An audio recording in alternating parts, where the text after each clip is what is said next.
Kejadiannya sekitar 3 tahun lalu. Berawal dari ayah mertua adik saya, sebut aja namanya Pak Denoto yang kebetulan membeli sebuah mobil Kijang bekas kecelakaan. Mobil itu menurut cerita adik saya, dulunya adalah milik seorang kiai yang mempunyai pondok pesantren di Purworejo, nama kiai dan pesantrennya saya lupa. Mobil tersebut mengalami kecelakaan di daerah Klaten. Semua penumpang dan sopir yang berjumlah 4 orang tewas di TKP, karena mobil tersebut menabrak sebuah pohon besar di pinggir jalan. Kebetulan di samping rumah ortu saya, adalah tanah kosong milik kakak ipar adik saya. Sialnya, mobil maut tersebut diletakkan di tanah kosong di samping rumah ortu saya itu.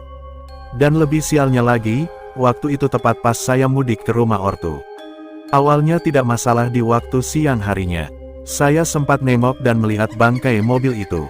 Waktu pertama kali melihat bangkai mobil Kijang tersebut, gak ada perasaan aneh.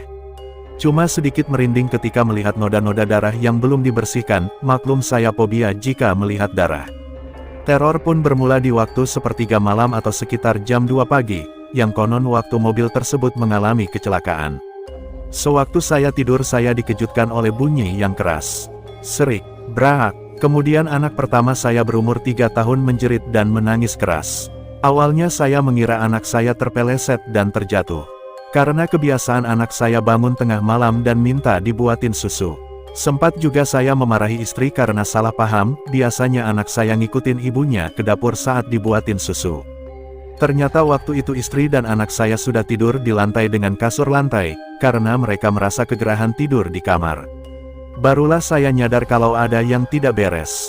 Akhirnya malam itu saya bergadang karena anak saya semalaman menangis tidak mau tidur dan minta digendong terus. Malam selanjutnya juga seakan menjadi teror buat anak saya. Walaupun di waktu siang anak saya bisa ceria berlari ke sana kemari, tetapi malamnya, setiap menjelang maghrib anak saya selalu menangis menjerit-jerit dengan mata terpejam, dan selalu minta digendong. Dalam tangisannya, dia selalu mengajak pulang ke rumah. Setiap menjelang maghrib sampai subuh, saya dan istri harus berjibaku menenangkan anak saya yang seperti histeris ketakutan, dan itu berlangsung selama beberapa hari. Sempat saya mengutarakan pada keluarga saya supaya meminta kepada Pak Denoto agar memindahkan bangkai mobil Kijang bekas kecelakaan maut tersebut ke lain tempat. Tetapi ayah dan ibu saya tidak satu pun yang mau berbicara ke Pak Denoto, dengan alasan ricuh. Saat anak saya menangis histeris dengan mata terpejam dan selalu mengajak pulang ke rumah, saya dan istri cuma bisa membaca ayat Al-Quran untuk menenangkan anak kami. Sempat juga saya membawa anak saya ke paranormal karena saking putus asanya. Paranormal itu cuma bilang bahwa anak saya diganggu oleh makhluk halus yang ada dalam bangkai mobil di samping rumah ortu saya itu. Dan oleh paranormal tersebut saya dikasih macam-macam barang. Ada yang harus dibakar di belakang rumah, ada yang harus diletakkan di bawah bantal anak saya, tapi semuanya gak manjur. Anak saya tetap saja masih diganggu sama tuh jin jahil. Malam berikutnya, saking lelah dan capeknya, ditambah rasa marah yang terpendam terhadap jin jahil tersebut, entah apa yang terlintas di pikiran saya saat itu. Waktu itu saya mandi karena habis keringatan setelah gendong anak selama berjam-jam.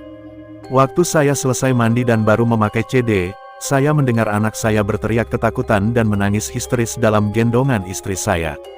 Langsung saja saya lari keluar dari kamar mandi cuma memakai CD doang, maaf, gak ada maksud parno. Tapi saya bukannya lari menghampiri istri dan anak saya, melainkan berlari keluar rumah menghampiri bangkai mobil Kijang bekas kecelakaan maut itu. Tanpa rasa takut sedikit pun, saya tantang berkelahi itu jin.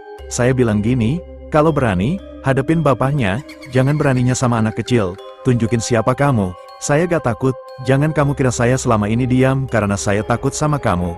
Ajaib, anak saya langsung berhenti menangis dan tidur lelap sampai keesokan harinya. Setelah malam itu, memang tidak ada gangguan lagi ke anak saya, tapi gangguan beralih ke tetangga kiri kanan ortu saya. Bahkan, ada tetangga yang pernah melihat penampakan mengerikan. Sehingga warga satu RT protes ke Pak Denoto agar bangkai mobil Kijangnya dipindahkan ke tempat lain.